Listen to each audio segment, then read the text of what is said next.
purpose of this workshop is learning to read and understand, have a deeper understanding of financial statements. The purpose is knowing what questions to ask, what questions not to ask. You know, knowing to differentiate the questions in your head, which ones will sound stupid, which ones will sound intelligent, knowing really what to look for and what to read in financial statements. What we don't really cover so much here is the basics of writing financial statements. Okay, so let's start with the basics. The purpose of financial statements is to give a clear picture, a complete picture of the organization's financial position. Obviously, that's why we have more than one statement. We have 4 financial statements. The financial statements of a not-for-profit organization are different than a for-profit. Does anybody know what the statements are for a for-profit organization? No? Okay. There's an income statement, there's a balance sheet, there's a capital statement, statement of owner's equity. Obviously, there's no owner's equity, right? In a not-for-profit, we don't have owners. So the statements are a little bit different. Let's go through it. A statement of position, which is a balance sheet, right? We have a little bit fancy names in not-for-profits. The balance sheet tells us, it's like a snapshot in time. It's like a picture. Tells us exactly what our organization looked like at a specific date. Statement of activities is like a video through time. It shows you what happened over a period, not just at one specific date. It shows you what happened over a period of usually 1 year. You could have it for a different amount of time, but usually it's for 1 year. A statement of functional expenses, which is unique to nonprofits. It goes through very, very detailed breakdown of expenses. And then the last is the statement of cash flows, which shows you not just your cash on an accrual basis, but your actual cash basis, what came in, what came out, how you managed cash throughout the year. Okay? Any questions? Okay. I did this separately because I really want to stress it. The key to understanding financial statements are in the notes. The notes and also the exhibits. So we're going to go through some of the notes to financial statements today, break them down, show you that they're not so complicated. There's really a ton of information that's in the notes. You don't always have to read through the notes from beginning to end. Use it to look up something when you need to find out, but it's an integral part of the financial statements. The notes and the exhibits also. Does anybody know what exhibits are? Okay, so let's just go through. The exhibits on financial statements, and not every set of financial statements has it. Let me just go over here. Financial statements start off with the statements, right? Which are the 4 statements, right? And then there are the notes. The notes are explanatory paragraphs, explain what we did, how we got this number, explain a little bit more descriptions about our programs, all these other things. And then there's what we call exhibits. Exhibits are basically worksheets. They're breakdowns of how we got the number on the financial statement. So, for example, if we have in the set of our financial statement, let's say it's a combined financial statement where we have 2 organizations together. So our organization, our financial statements are going to say, revenue was $10.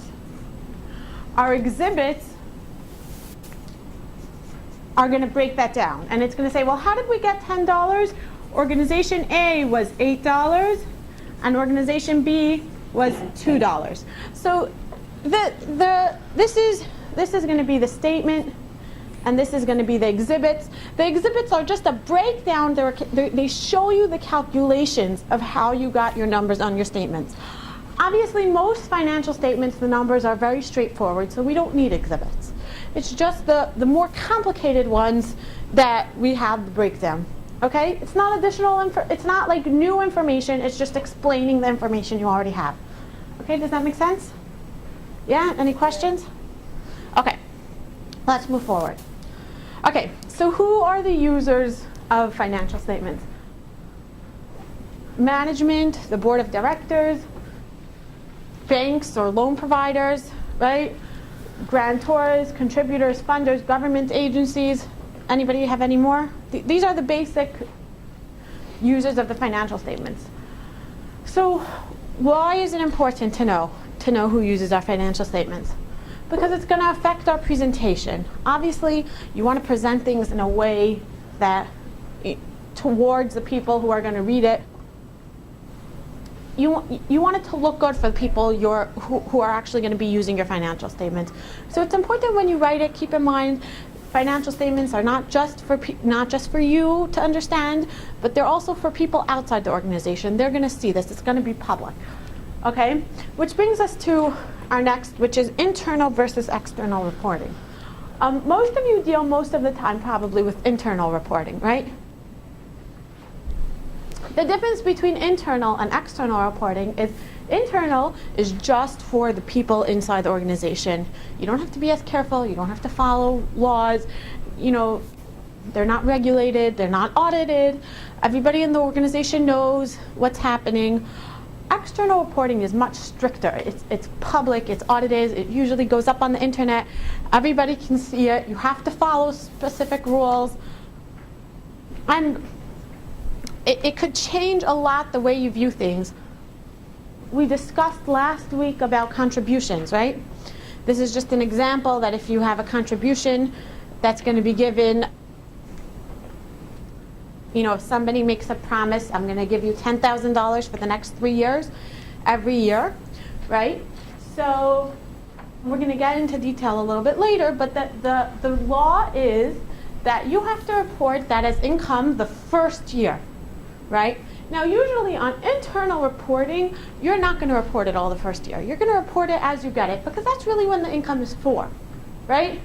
But when you're following GAAP, right, when you're following external standards, you have to report it all in the same year. So you have to keep in mind that people out externally are not necessarily going to see the information the same way you view it. And if you want them to see, right, like, you know, it might show, if you're reporting all your income in 1 year, the next year it might not show that income. And if you want to show it, you have to include something in the notes to the financial statements. Okay? So it's important to keep in mind that external reports are always going to be different than internal reports. Simply just because they're regulated, you have to follow certain laws and guidelines. Okay, audit opinions. How many of you ever read an audit opinion? You did? Great. Okay. So we have a sample audit opinion, I think somewhere, after your sample audit financial statements. It'll look something like this. Okay? This is a standard audit opinion. It comes from the AICPA.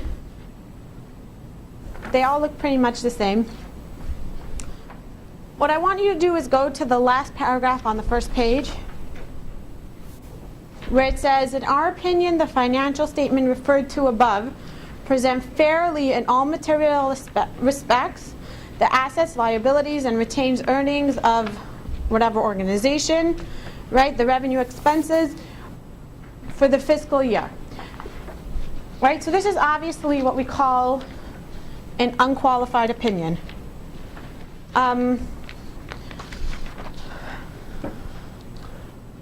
Again, let's just go through. There's 4 different types of opinions. There's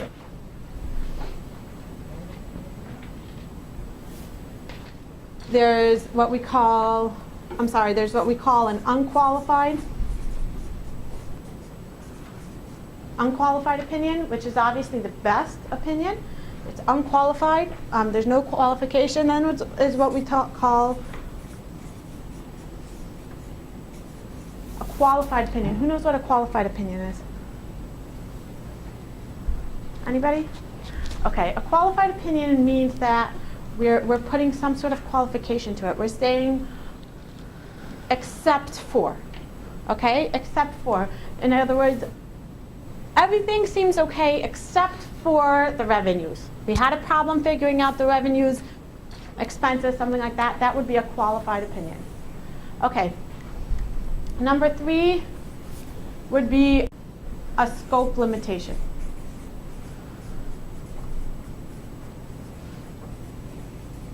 Okay, so a scope limitation is when an auditor is not able to perform an audit on a certain part of the organization. They're out of the country, this part of or it doesn't exist anymore. A scope limitation means not that there was a problem, like a qualified opinion means there was a problem with one area. A scope limitation means we couldn't audit that part. We weren't able to get there, we don't know. And then what obviously is the worst is called an adverse opinion, which means that the auditor is saying you cannot rely on these financial statements. These financial statements are so bad, the numbers have no reason or rhyme, that you can't rely on these. They're totally unreliable. Okay, so it's important, first of all, to read the opinion. If you have a qualified or an adverse opinion, it could be the financial statements can go in the garbage because they don't mean anything. Okay, so that's an important thing when you're reading financial statements. Fund accounting is basically, it has a complicated explanation which says a fund is a self-balancing set of accounts segregated for a specific use. Basically, what I want you to think of when you think fund accounting is more than one column. Fund accounting just means that instead of having one straight number, we're going to have a few columns with an extra total at the end. That's all it means. Fund accounting means that we're breaking our information down into separate columns instead of reporting it all together. Okay, so these are just some general questions that you want to ask yourself. When you look at the balance sheet, general questions: are the assets greater than the liabilities, right? A general question. What percentage of the assets are liquid? We're going to go through that soon. Should any of the assets be written off? These are all questions that should come to your mind. Okay, right? Retaining old assets on the books obviously gives us a false sense of security that we have so many assets when really they're not usable anymore, right? An example would be inventory. How many of you have inventory? Most of us don't. You have inventory. Okay, what kind of inventory do you have in your books? We have equipment, computers. Okay, that would be different. That would be equipment, but also the same thing. Let's say you have equipment that it's old. You're not using it anymore. It's not really an asset. You have to take that off the books because it's giving you this false sense of security that you have so many assets when really you don't.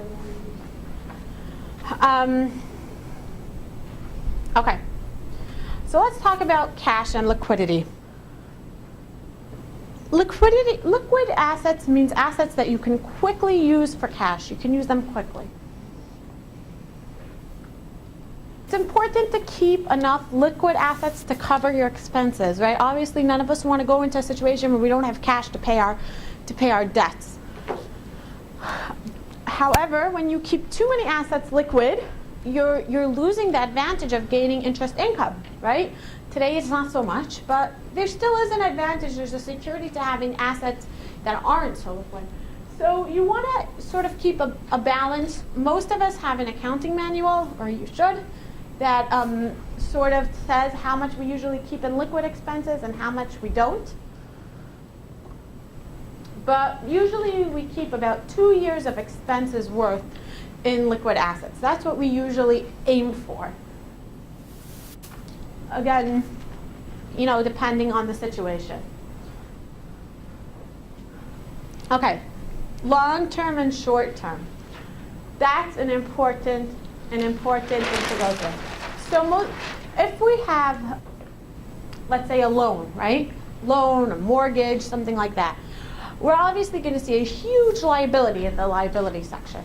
But what we need to keep in mind is how much of it is due this year. We should usually be breaking down into current liabilities. And when you're looking at your assets, you want to just drop down for a minute, look at your current liabilities, and see what do I need to cover my liabilities this year, And you want to just look down at your liabilities, see how much is current, and make sure you have current assets, meaning liquid assets, cash, money market accounts that can cover your liabilities for this year. You don't need to have enough to cover all your liabilities, but you have to have enough to cover the short-term portion, okay? Okay, cash. What counts as cash? So cash can be either absolute cash, or there's also, you have an option of reporting short-term investments with less than a 3-month maturity. You have the option of reporting that as cash also.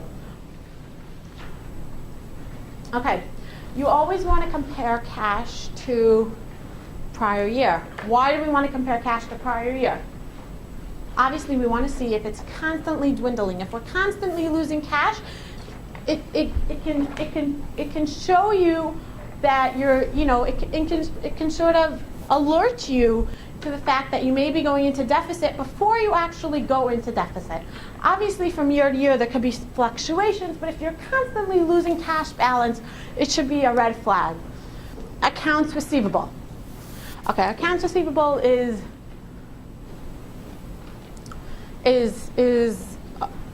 obviously a major portion of our income statement.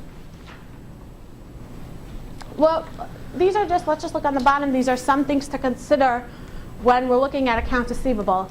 Are there receivables that should be written off? How often do we go through a list of accounts receivables? And most of them we know we're not going to be collecting on, we're not going to be collecting full on, right? You have to write those off before you put them in your financial statement, because again, assets that you're not going to be collecting, assets that don't mean much to you, they give a false sense of security. They make you feel like you have more when you really don't. So it's important to write off old receivables before you write your financial statement. Review the terms of credit. How old are these accounts receivables? How do we know what the terms of credits are? Right? Either you have an organization policy, you have your notes to the financial statement. Our notes would list, how long people's credit line is, if they're entitled to pay after 30 days, after 40 days. If they haven't paid after the amount of time that they're required to pay, maybe we're not going to collect on them. Maybe we should write some of them off. Do we have an allowance for bad debt? How many of us have an allowance for bad debt? How many of us evaluate our allowance for bad debt? If we're not going to write them off because we still want to keep these receivables on the books, do we have an allowance? Meaning, what is an allowance? Okay, so on our assets, on our balance sheet, we have assets, right? Our assets would be cash, is always the first asset, right? And the next one is generally accounts receivable. Okay, now our accounts receivable is usually a big number consisting of lots and lots of open accounts receivable, right? Very often we'll go through them and we'll say, even though we have right now $200,000 of accounts receivable, you and I know that there's $50,000 in here that nobody's going to pay us. We're not going to collect the $200,000. Yeah, in our books there's $200,000, but we're not going to collect that. Now, we don't want to take it off the books because I don't know which person's not going to pay us. But we sort of estimate an amount that $50,000 are not going to be paid, and what we do is we call that an allowance for bad debt. And then what we do is we would subtract the $50,000, and it shows up on the front of your financial statement like that, and then there would be a total of $150,000. You break it down on your financial statement like that. Okay? What an allowance for bad debt is, it lowers your accounts receivable balance. Okay. Again, is the allowance sufficient? Very often we just keep the allowance the same amount from year to year. We don't actually go through and evaluate what the allowance for bad debt should be. Okay. Is the increase or decrease in accounts receivable in line with the increase or decrease in revenue? Right? Obviously, our accounts receivable is based on our revenue, right? When we earn revenue, right, there's two options. Either people pay up front or they don't. If they don't, it goes into accounts receivable. So it makes sense that if our revenue went up, our accounts receivable should have gone up. They should go up proportionately. So it's important when you look at your accounts receivable to flip a little bit, flip to your income statement, and just sort of compare. Make sure they're going up in the same proportion, right? If they're not, obviously that's a red flag. Why, if our revenues didn't go up but our accounts receivable went up a lot, that means that somebody is not paying us when they should be, right? We have to follow up on accounts receivable. Maybe there was a problem with the revenue recognition.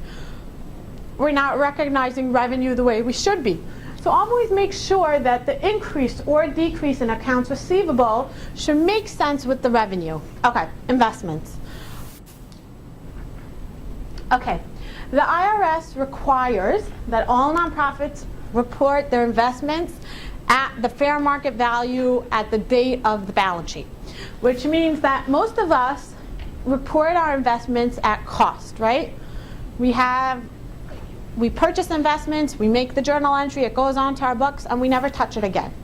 So what we're required to do is actually, at the balance sheet date, you have to go on to Google, CNN Money, any of these market online websites, and actually value your investments at that date and change the value.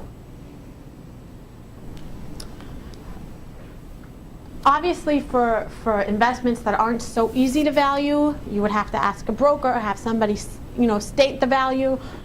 Anything that's readily available, you could just use any regular one of these websites and value it based on that.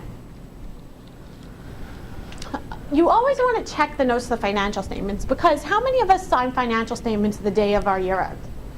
None of us, right? Usually takes 3, 4, 5, 6, 7 months till our audit is finished, and we actually get a hold of our auditors, and then they come down and they make the presentation, and then we don't like what they wrote, so then we fight with them for 2 months.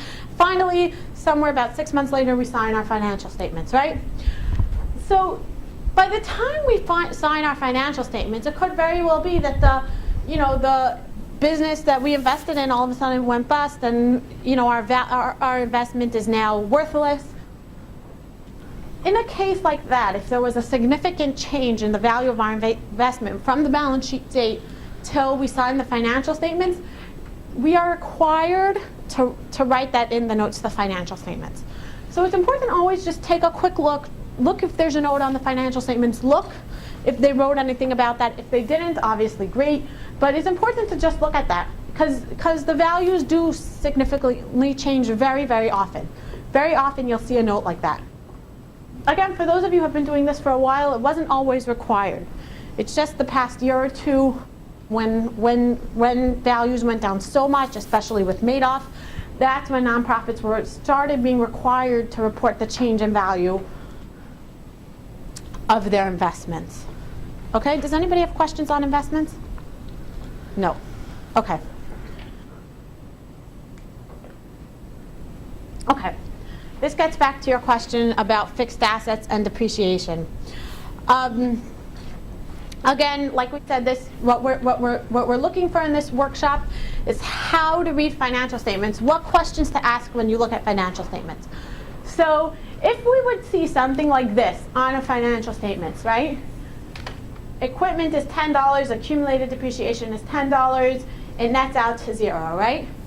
The question that we want to be sort of shouting in your ears is, well, if it's fully depreciated, how much longer is it going to last? So you want to look at your depreciation and see if your depreciation is equal to or coming close to the value of your asset. You have to realize that what's going to happen, we're going to need to make big purchases this year or next year or sometime soon. If our computers are fully depreciated, well, computers don't last forever. Even if we're still using them now, chances are they're not going to last so much longer. So it's an important thing to keep in mind when you see that the accumulated depreciation is getting high. Make sure that you have cash set aside for new purchases. Again, when you look at liabilities, these are the general questions you want to ask. We discovered short-term and long-term liabilities. You don't always have to have the funds up hand to cover your long-term liabilities, but your short-term liabilities you should. you should have enough to cover your short-term liabilities. Payroll liabilities. There shouldn't really be payroll liabilities. Even though during the year we always have a payroll liability, at the only time we should ever have a payroll liability at year end is if we don't pay. How many of you have payroll twice a month, and how many of you have it every 2 weeks? Every 2 weeks. Okay, so what? Well, some people pay on the 15th and the 30th. And some people get paid, let's say, every other Friday. Every other Friday, every Tuesday. Okay, so Sometimes we're going to have 3 Yeah, in the same twice a month. year, 3 payroll. okay, so when you have a situation where you're getting paid, let's say, every other Friday, if year end ends up on Monday, you're going to have a little bit of payroll liability because nobody's being paid until Friday. It's a few extra days.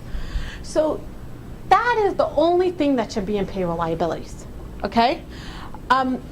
Those extra few days sort of in the interim. If you have more than that in payroll liabilities, obviously that's a red flag. How come our payroll wasn't reported? How come we aren't paying payroll? Maybe we're behind on payments.